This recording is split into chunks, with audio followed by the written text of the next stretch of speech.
Class 10 के students, आपके सामने देखिए ये फर्स्ट टर्म का प्रश्न पत्र है। प्रश्न पत्र का समय 90 मिनट था और अधिकतम अंक 40 है। यहाँ देखिए नोट के अंतर्गत दिया है कि इसमें 16 पृष्ठ है और 55 बहुविकल्पीय प्रश्न हैं, जिसे इंग्लिश में MCQ बोलते हैं। 55 MCQs हैं और इसमें ओमारशीट के अंतर्गत आपको उत्तर देना है और पढ़ने के लिए 20 मिनट का समय है। तो ये सत्र 1 का प्रश्न पत्र है। चलिए इसका उत्तर ढूंढते हैं आपके प्रश्न पत्र का। आप अपना जांच कर लीजिए कितना आपको स्कोर मिलना चाहिए। यहाँ देखिए चौथे अंक में दे रहा है कि खंड क में 20 प्रश्न पूछे गए हैं। खंड ख में 21 प्रश्न पूछे गए हैं। खंड ग में 14 प्रश्न पूछे गए हैं। और आपको ध्यान क्या रखना है कि प्रश्न संख्या 1 से 20 में से आपको 10 प्रश्नों का ही उत्तर देना है। 20 प्रश्न पूछे गए हैं, आपको 10 प्रश्नों का उत्तर देना है। 21 प्रश्न पूछे गए हैं, उसमें 16 प्रश्नों का उत्तर ही देना है।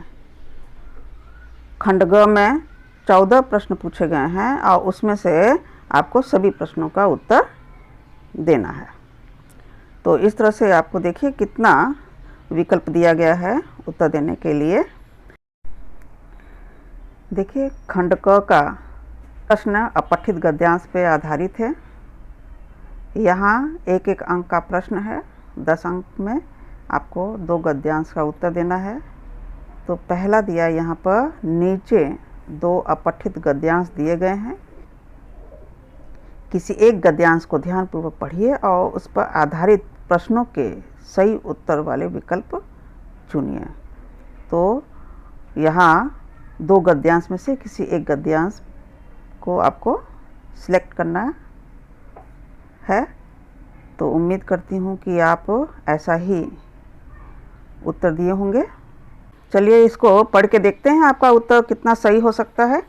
यहाँ देखिए गद्यांश है कि प्रबुद्ध भारत दिसंबर 1898 को दिए एक साक्षात्कार में विवेकानंद जी ने बताया कि मैंने पृथ्वी के दोनों गोलार्धों का पर्यटन किया है। मेरा तो दृढ़ विश्वास है कि जिस जाति ने सीता को उत्पन्न किया, चाहे वह उसकी कल्पना ही क्यों न हो, उस जाति में स्त्री जाति के लिए इतना अधिक सम्मान और श्रद्धा है जिसकी तुलना संसार में ही हो ही नहीं सकती। पाश्चात्य स्त्रियां ऐसे कई कानूनी बंधनों से जकड़ी हुई हैं जिनसे भारतीय स्त्रियां सर्वथा मुक्त एवं अपरिचित हैं। भारतीय समाज में निश्चय ही दोष और अपवाद दोनों हैं, पर यही स्थिति पाश्चात्य समाज की भी है। हमें ये भी नहीं भूलना चाहिए कि संसार के सभी भागों में प्रीति, कोमलता, साधुता को अभिव्यक्त करने के प्रयत्न चल रहे हैं। भारतीय स्त्री जीवन में बहुत सी समस्याएं हैं और ये समस्याएं बड़ी गंभीर हैं, परंतु इनमें से कोई भी ऐसी नहीं है जो शिक्षा रूपी मंत्र बल से हल न हो सके। पर हाँ, शिक्षा की सच्ची कल्पना हम में से कदाचित ही किसी ने की हो। मैं मानता हूँ कि सच्ची शिक्षा वो है जिससे मनुष्य की मानसिक शक्तियों का विकास हो, वो शब्दों का केवल रटना मात्र न हो। ये व्यक्ति की मानसिक शक्तियों का ऐसा विकास हो जिससे कि वो स्वयं स्वतंत्रतापूर्वक विचार करके उचित निर्णय कर सके। भारतीय स्त्रियों को ऐसी शिक्षा दी जाए जिससे वे निर्भय होकर भारत के प्रति अपने कर्तव्यों को भली भांति निभा सकें और संघमित्रा, लीला, अहिल्याबाई और मीरा आदि महान भारतीय देवियों की परंपरा को आगे बढ़ा सकें, वीर प्रसूता बन सकें। तो ये था आपका अनुच्छेद जो यहाँ अपठित दिया गया है। इस पे आधारित प्रश्नों का उत्तर आपको इन विकल्पों से चुनना था, चॉइस करना था। जैसे पहला प्रश्न क्या पूछा गया है, गद्यांश में समस्त विश्व द्वारा किए जाने वाले किन प्रयत्नों का उल्लेख है। तो यहाँ देखिए 4 विकल्प दिया गया है, जिसमें से ये उत्तर सही है। देखिए क्या लिखा है, लोगों में प्रेम, सज्जनता एवं संवेदनशीलता के विकास के लिए किए गए प्रयास, यहाँ पर इस प्रश्न का उत्तर है। दूसरा प्रश्न देखिए यहाँ पर, भारतीय समाज में निश्चय ही दोष और अपवाद दोनों हैं, विवेकानंद ने ऐसा क्यों कहा? तो इसका उत्तर ए सही है। भारतीय समाज में महिलाओं के शोषित और सशक्त दोनों रूप होने के कारण। तो आगे देखते हैं, ये था पेज 3 का उत्तर। आगे तीसरा प्रश्न है, सच्ची शिक्षा की परिकल्पना में शामिल नहीं है, अर्थात इसमें से 4 उत्तर में से कौन सा सही है जो इसका उत्तर हो सकता है? इसका ए सही मुझे लग रहा है, धर्म शिक्षा के माध्यम से सामाजिक समस्याओं का समाधान, इसका उत्तर सही है, क्योंकि ये बोल रहा है शामिल नहीं है, तो इसका उत्तर ये सही है। चौथा प्रश्न देखिए, हर समस्या के समाधान का रामबाण है। रामबाण मुहावरे के रूप में पूछा है, हर समस्या का समाधान रामबाण है, क्या है? सर्व शिक्षा। ये इसका उत्तर सही लग रहा है। पांचवा देखिए, वीर प्रसूता का आशय क्या है? अनुच्छेद में ये पूछा गया ना, वीर प्रसूता, तो वीर प्रसूता का आशय क्या है? तो इसका उत्तर यहाँ सी सही है, वीरों को जन्म देने वाली। तो इस तरह से ये पहले अनुच्छेद का उत्तर था। यहाँ देखिए अथवा लिखा है, अथवा का मतलब होता है और, या तो आप पहला अनुच्छेद का प्रश्न का उत्तर दीजिए या तो दूसरा अनुच्छेद के प्रश्न का उत्तर दीजिए, दोनों में से कोई एक करना है आपको, क्योंकि यहाँ नंबर नहीं दिया है। तो इस तरह से यहाँ देखिए क्या अनुच्छेद है, मैं आपको रीड आउट करके बता रही हूँ, पढ़ के आप अपने उत्तर से मिलान कर सकते हैं कि आपने क्या लिखा होगा परीक्षा में। सोना तपने पर कंचन बनता है, ठीक यही बात आदमी के साथ भी है।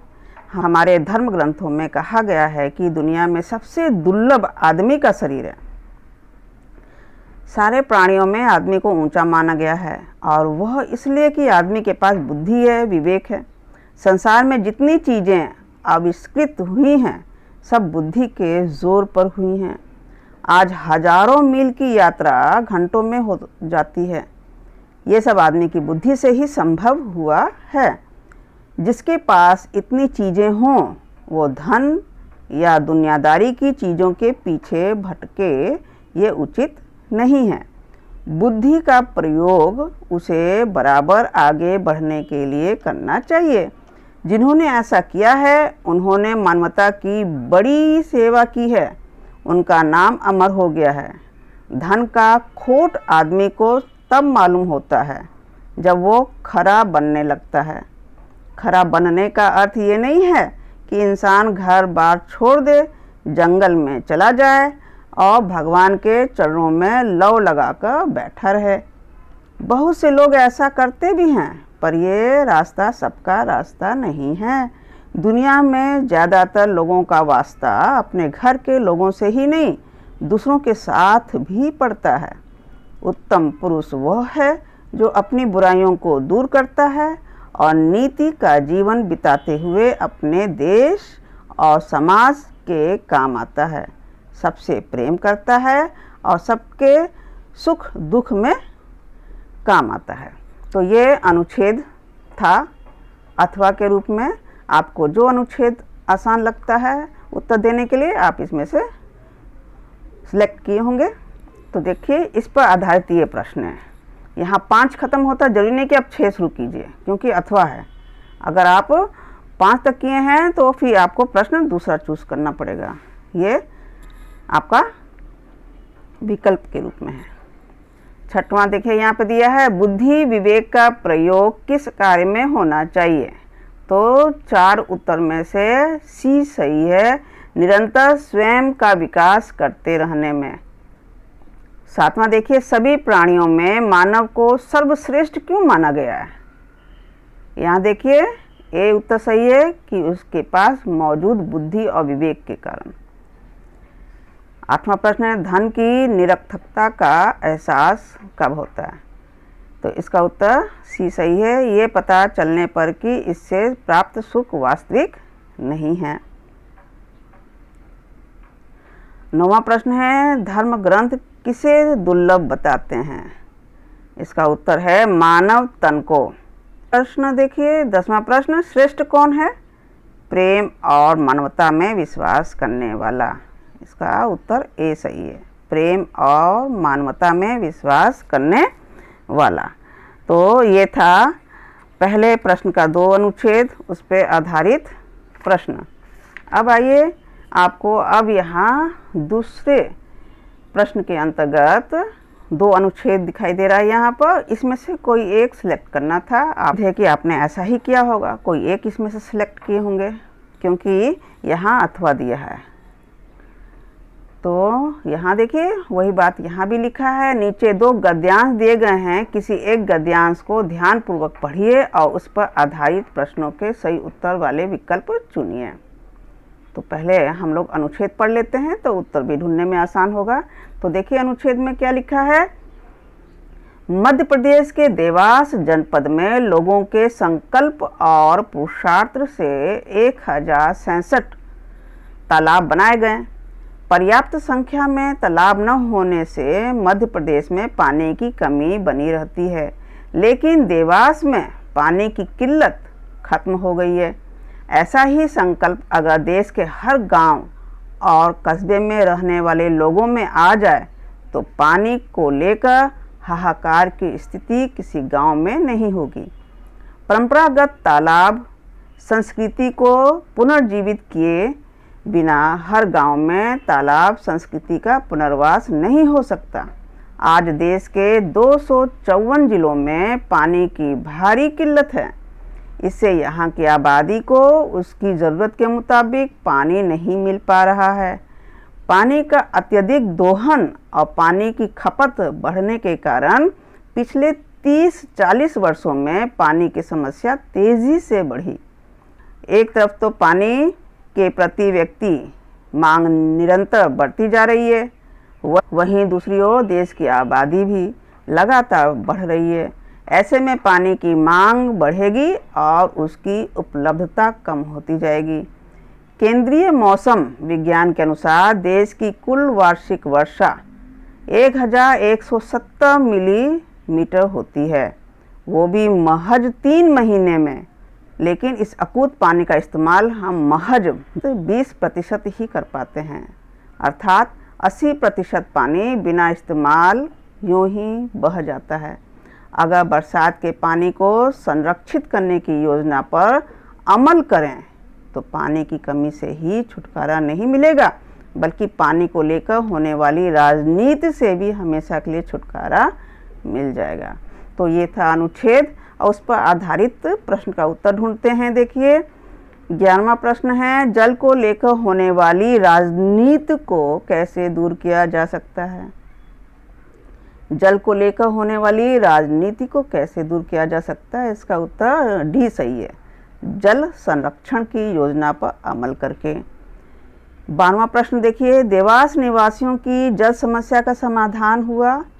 4 उत्तर में से ए सही है, जल संरक्षण हेतु व्यापक रूप से तालाबों का निर्माण करके। 13वां प्रश्न देखिए, वार्षिक वर्षा का कितना प्रतिशत जल बर्बाद हो जाता है? तो उत्तर ए सही है, 80%। 14वां प्रश्न है, देश की जल संबंधी समस्या का सर्वोपयुक्त समाधान है। इसका उत्तर डी सही है, वर्षा के जल को संरक्षित करने की योजना पर अमल करना। 15वां देखिए प्रश्न, निम्नलिखित में से क्या जल की बढ़ती किल्लत का कारण नहीं है? तो 4 उत्तर में से सी सही है, तालाबों का संरक्षण। अब आइए अथवा वाला अनुच्छेद पढ़ के देखते हैं। ईश्वर का नाम लेकर उस पर विश्वास कर हम मन में शक्ति का एकीकरण कर कार्यरत होते हैं। हमारा विश्वास मजबूत होता है कि हमारे साथ ईश्वर है, हम इस कार्य में सफल होंगे। आत्मविश्वास को दृढ़ बनाने के लिए ईश्वर का अस्तित्व बनाया गया है। इसके साथ साथ ईश्वर की कल्पना मनुष्य को भयभीत भी करती है। एकांत में भी मनुष्य कोई पाप या गलत काम न कर सके, इसी आधार पर उसे सर्वव्यापी सर्वद्रष्टा बतलाया गया है। कण कण में उसका निवास माना गया है। मनुष्य पर नियंत्रण रखने के लिए किसी न किसी शक्ति की आवश्यकता तो है ही। इसी आधार पर ईश्वर की संकल्पना की गई है और इसी प्रकार असफलताओं को रोकने के लिए, अपने दोष पर पर्दा डालने के लिए भाग्य की भी कल्पना की गई। हम स्वयं अपने भाग्य विधाता हैं, जैसा कार्य करेंगे वैसा फल पाएंगे। अतएव भाग्य को आप दोष न दें। चींटी को देखें, वो कितनी बार चढ़ती गिरती है। अगर वो भाग्यवादी होती तो फिर चढ़ ही न पाती। निरंतर प्रयास करके ही वो सफल होती है। वो भाग्य पर निर्भर नहीं है, कर्म करके दिखलाती है। इस कारण बराबर कार्य में लगे रहें। सफलता हाथ आए या फिर असफलता, सफलता पर प्रसन्न होकर अपनी प्रगति धीमी न करें। असफलता पर घबरा कर या निराश होकर मैदान छोड़कर न भागें। अपना कार्य बराबर आगे बढ़ाते रहें। जो उद्यम करते हैं, परिश्रमरत रहते हैं, निरंतर अपने कदम का ध्यान रखते हैं, वे अवश्य ही जो भी इच्छा करते हैं पा जाया करते हैं। तो ये अनुच्छेद था। इस पे आधारित प्रश्न का उत्तर ढूंढते हैं। देखिए यहाँ 16वां नंबर दिया है। जरूरी नहीं है कि आपका यहाँ 15वां खत्म हुआ आप 16वां शुरू कीजिए। यहाँ अथवा दिया है तो आप इसको स्किप करना है, किसी एक को स्किप करना है। अकर्मण्य अपनी असफलता का कारण किसे मानते हैं? ऐसे लोग तो दुर्भाग्य को मानते हैं। तो यहाँ का उत्तर बी सही है। दुर्भाग्य को अपना असफलता का कारण मानते हैं। अब आइए 17वां प्रश्न देखते हैं। मनुष्य का भाग्य विधाता कौन है? उसके अपने कर्म है। जैसा कर्म करेगा वैसा ही फल मिलेगा। 18वां देखिए, ईश्वर की संकल्पना क्यों की गई है? हमें कुमार्ग पर जाने से रोकने के लिए। ये उत्तर सही है। 19वां देखिए, चींटी हमें क्या संदेश देती है? चींटी हमें ये संदेश देती है कि सफलता हेतु सतत प्रयास आवश्यक है। दूसरा प्रश्न देखिए, गद्यांश में समर्थन किया गया है। किसका समर्थन किया गया है? कर्मवाद का। आइए खंड ख देखते हैं। खंड क में अपठित गद्यांशों को पढ़ें। अब खंड ख में देखिए व्यवहारिक व्याकरण दिया है। यहाँ पे क्या दिया है इसको पढ़ना था आप लोगों को। निम्नलिखित 5 प्रश्नों में से किन्हीं 4 प्रश्नों के सही उत्तर वाले विकल्प चुनना था। तो आपको ढूंढने के लिए देखिए प्रश्न 21, कमरे में आते ही भाई साहब का वह रौद्र रूप देखकर प्राण सूख जाते। इस पंक्ति पर आधारित प्रश्न है। रेखांकित पदबंध हैं, अर्थात पदबंध का नाम बताना है। क्यों? क्योंकि यहाँ रेखांकित किया गया है। इस रेखांकित का नाम बताना है कि कौन सा पदबंध है। इसके लिए उत्तर सी सही है। रूप रेखांकित कहाँ तक गया है? रूप तक गया है। रूप संज्ञावाचक है तो वो रौद्र रूप, तो इस तरह से ये संज्ञा पदबंध है। 22वां प्रश्न देखिए, सुलेमान उनकी बातें सुनकर थोड़ी दूर पर रुक गए। तो इस पंक्ति के ऊपर प्रश्न पूछा है, क्रियापदबंध बताइए। वाक्य का क्रियापदबंध आपको ढूंढना है। तो क्रियापदबंध आखिर में होगा तो कौन सा उत्तर होगा? सी, रुक गए। अब दूसरा प्रश्न देखिए, इसमें क्या पूछा है? उसने तारा को तरह तरह से अपमानित किया और रेखांकित किया है तरह तरह के नीचे। अब पूछा है रेखांकित पदबंध का प्रकार। तो यहाँ 4 प्रकार दिया है। 4 प्रकार में अपमानित करना क्रिया है तो तरह तरह क्रिया विशेषण होगा। तो क्रिया विशेषण पदबंध सही है। 24वां प्रश्न देखिए, फैलते हुए प्रदूषण ने पक्षियों को बस्तियों से भगाना शुरू कर दिया। दूसरा प्रश्न है, फैलते हुए प्रदूषण ने पक्षियों को बस्तियों से भगाना शुरू कर दिया। यहाँ रेखांकित किया है। रेखांकित किया फैलते हुए प्रदूषण। तो यहाँ पदबंध का भेद पूछा है। 4 भेद दिया है यहाँ पर। 4 भेद में से आपको क्या सही लग रहा है? प्रदूषण होने से ये यहाँ दिया है संज्ञा पदबंध, है ना? उत्तर सही है। दूसरा प्रश्न देखिए, वो तलवार को अपनी तरफ खींचते खींचते दूर तक पहुंच गया। इसका भेद पूछा है। तो भेद के अंतर्गत खींचते खींचते क्रिया का ये क्रिया विशेषण है, तो क्रिया विशेषण पदबंध सही है। यहाँ देखिए चौथा प्रश्न जो इधर दिखा रहा है, निम्नलिखित 5 प्रश्नों में से किन्हीं 4 प्रश्नों के सही उत्तर वाले विकल्प चुनना है आपको। तो यहाँ वाक्य भेद के अंतर्गत प्रश्न पूछा है, निम्नलिखित में से उपयुक्त सरल वाक्य छांटिए। 4 उत्तर में से आपको सरल वाक्य ढूंढना था। इसका उत्तर बी सही है। भाई साहब उपदेश देने की कला में निपुण थे, सरल वाक्य है ये। चारों में से ये सरल वाक्य है। दूसरा प्रश्न देखिए, खिड़की के बाहर अब दोनों कबूतर रात भर खामोश और उदास बैठे रहते हैं। रचना की दृष्टि से वाक्य भेद आपको बताना है। तो वाक्य भेद में यहाँ देखिए ये सरल वाक्य लग रहा है। खिड़की के बाहर अब दोनों कबूतर रात भर खामोश और उदास बैठे रहते हैं। यहाँ ये सरल वाक्य है, और होने से भी ये सरल वाक्य है, क्योंकि ये और जो है इन दोनों शब्दों को जोड़ रहा है, वाक्यांशों को नहीं जोड़ रहा है, तो इसलिए ये सरल वाक्य है। अब दूसरा प्रश्न देखते हैं।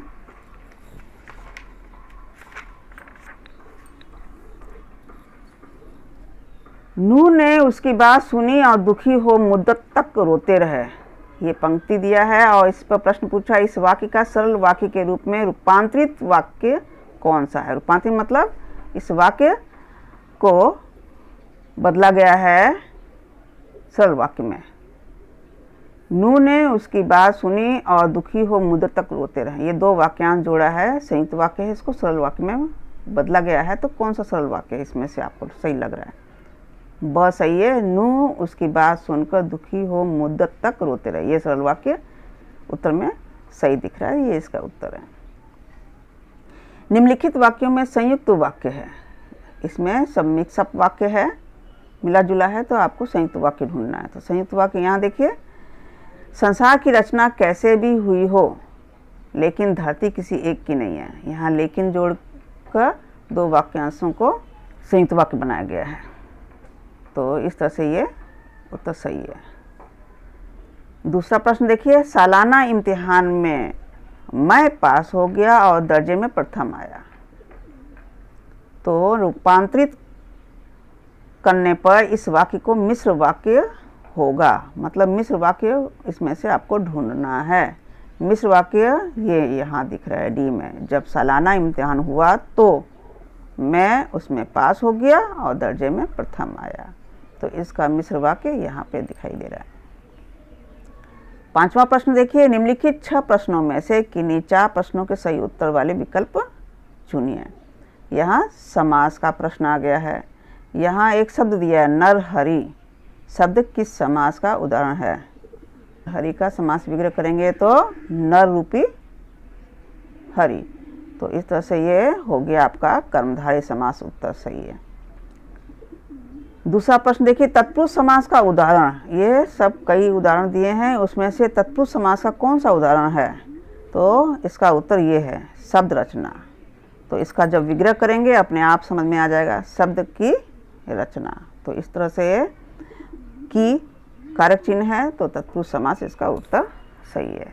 दूसरा प्रश्न देखिए, अव्ययीभाव समास का उदाहरण नहीं है। यहाँ 4 उत्तर दिया है, 4 में से एक उत्तर गलत है, उस गलत को चूज करना है।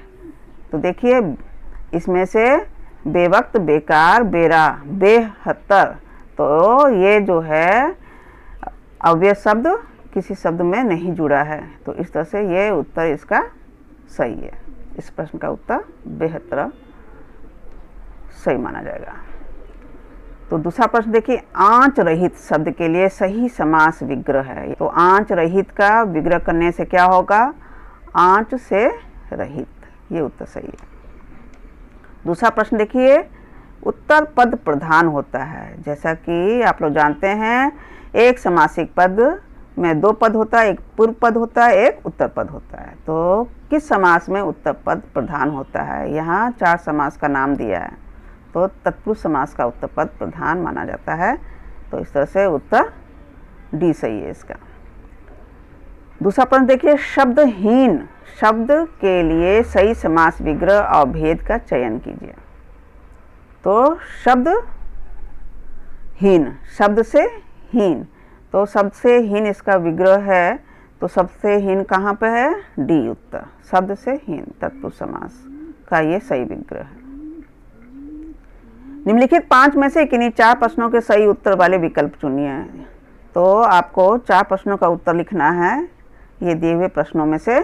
तो देखिए इस प्रश्न में क्या पूछा गया है? निराशा के बादल छंटना, मुहावरे का सही अर्थ ढूंढना है आपको। तो निराशा के बादल छंटना का सही अर्थ क्या होगा? उदासी दूर होना। दूसरा प्रश्न देखिए, व्यंग करना, वाक्यांश के लिए उपयुक्त मुहावरा कौन सा होगा? इनमें से ए सही है, सुक्ति बाण चलाना। दूसरा प्रश्न देखिए, ईश्वर को पाने के लिए डैश ही पड़ता है, एक रिक्त स्थान दिया है, इसको फिलअप करना है उचित मुहावरा के द्वारा। ईश्वर को पाने के लिए हमें क्या करना है? आपा खोना, आपा अर्थात अभिमान को नष्ट करना। तो ये उत्तर सही है, बी उत्तर इसका सही है। दूसरा प्रश्न देखिए, मुहावरे और अर्थ के उचित मेल वाले विकल्प का चयन कीजिए। तो मुहावरा और अर्थ दोनों साथ में दिया है, हमको सही उत्तर चूज करना है। तो इन उत्तर में से सी का उत्तर सही लग रहा है, पन्ने रंगना, व्यर्थ में लिखना। दूसरा प्रश्न देखिए, आटे दाल का भाव मालूम होना, मुहावरे का क्या अर्थ है? तो ये 4 उत्तर में से बी का सही है, कठिनाइयों का ज्ञान होना। आटे दाल का भाव मालूम होने का अर्थ यहाँ पर कठिनाइयों का ज्ञान होना है। अब आइए खंड ग देखते हैं। खंड ग पाठ्यपुस्तक से पूछे गए प्रश्न हैं। यहाँ देखिए 7वां प्रश्न, निम्नलिखित पठित काव्यांश पर आधारित प्रश्नों के सही उत्तर वाले विकल्प चुनिए। ये अंश आपका पाठ्यपुस्तक से लिया गया है। जब मैं था तब हरि नहीं, अब हरि है मैं नाही, सब अंधियारा मिट गया, जब दीपक देखिया माही, पोथी पड़ी पड़ी जगमुआ, पंडित भया न कोय, एकाए आखिर पीव का, पढ़े सुपंडित होए। तो ये आपका 2 दोहा दिया है, दोहा पे आधारित यहाँ प्रश्न है, उसमें से आपको सही उत्तर चुनना है। देखिए प्रश्न दिया है, जब मैं था में मैं किसका प्रतीक है? मैं किसका प्रतीक है? मैं अहंकार का प्रतीक है, तो डी उत्तर सही है। कवि ने सच्चा ज्ञानी किसे माना है? सच्चा ज्ञानी किसे माना है? जो सबके प्रति प्रेम भाव रखे वही सच्चा ज्ञानी है, डी सही है। दूसरा प्रश्न देखिए, ईश्वर ज्ञान कैसे संभव है? ईश्वर ज्ञान कैसे संभव? इसका उत्तर है अहंकार के नष्ट होने से ही ईश्वर की ज्ञान प्राप्त की जा सकती है। दूसरा प्रश्न, निम्नलिखित कथनों में से सत्य कथन छांटिए। तो इसमें से 4 कथन दिया है, 4 कथन में से इसका उत्तर बी सही है। ईश्वर और मैं भाव साथ साथ निवास नहीं कर सकते। मैं मतलब अहंकार, ईश्वर और अहंकार एक साथ नहीं रह सकते, ये उत्तर सही है।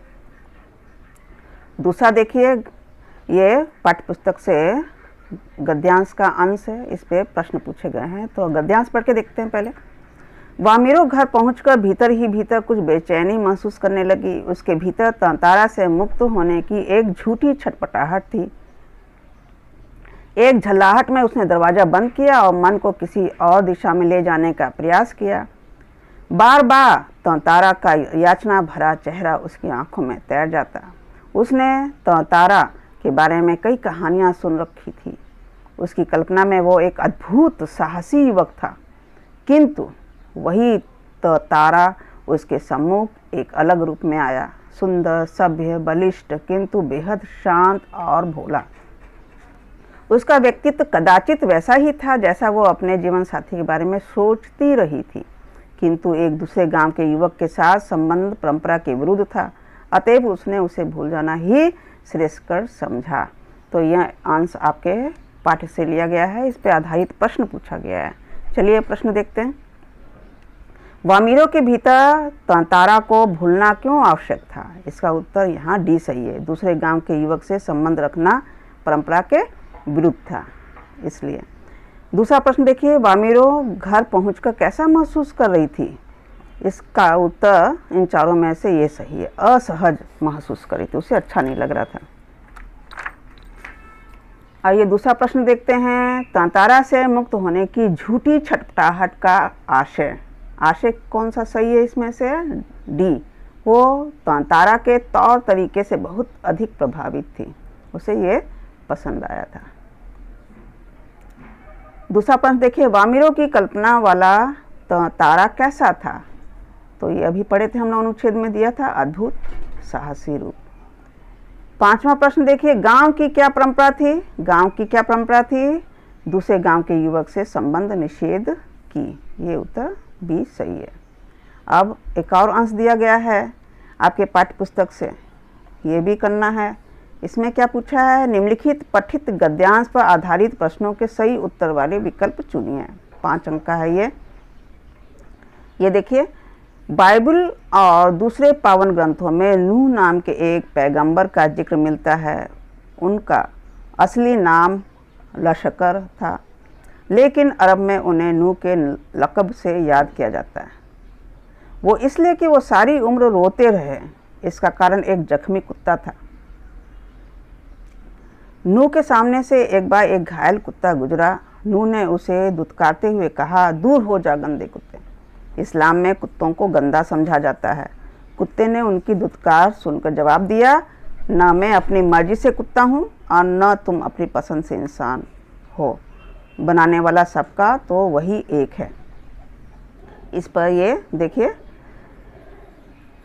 पंक्ति, मट्टी से मट्टी मिले खो के सभी निशान, किसमें कितना कौन है कैसे हो पहचान। नूह ने जब उसकी बात सुनी तब दुखी हो मुद्दत तक रोते रहे। महाभारत में युधिष्ठिर का तो जो अंत तक साथ निभाता नजर आता है, वो भी प्रतीकात्मक रूप में एक कुत्ता ही था। तो ये अनुच्छेद था, इस पे प्रश्न पूछा गया है। देखिए प्रश्न, सभी जीवों का जन्म किसकी मर्जी से होता है? जैसे कि अनुच्छेद में दिया था, ईश्वर की मर्जी से। दूसरा प्रश्न है, नूह सारी उम्र क्यों रोते रहे? प्रायश्चित भाव के कारण, क्योंकि वो कुत्ते को दुत्कारा था, इसलिए प्रायश्चित भाव के कारण। ये उत्तर सही है। दूसरा प्रश्न देखिए, गद्यांश का संदेश क्या है? इस गद्यांश का क्या संदेश है? इसमें बी सही है, हमें सबके प्रति संवेदनशील होना चाहिए, सबके प्रति अच्छे भाव रखना चाहिए। दूसरा प्रश्न है, मट्टी से मट्टी मिले खो कर सभी निशान का आशय। तो इसका उत्तर यही है, मृत्युपरांत सभी जीवों का निजी अस्तित्व समाप्त हो जाता है। मिट्टी में मरने के बाद वो विलीन हो जाता है, इस तरह से उसका अस्तित्व समाप्त हो जाता है। ये उत्तर सही है। दूसरा प्रश्न देखिए, नूह ने कुत्ते को क्यों दुत्कारा? क्योंकि वे कुत्ते को गंदा मानते थे, इसलिए दुत्कारा। तो ये 15वां पेज का प्रश्न था। और सब देखिए एक एक अंक का था। जितना पूछा गया था उतने ही प्रश्न का उत्तर देना था। आपको विकल्प दिया था और सभी प्रश्नों का उत्तर मैं आप लोगों को समझाने का प्रयास की हूँ। उम्मीद करती हूँ कि आप लोग प्रश्न का उत्तर अच्छे से लिखे होंगे।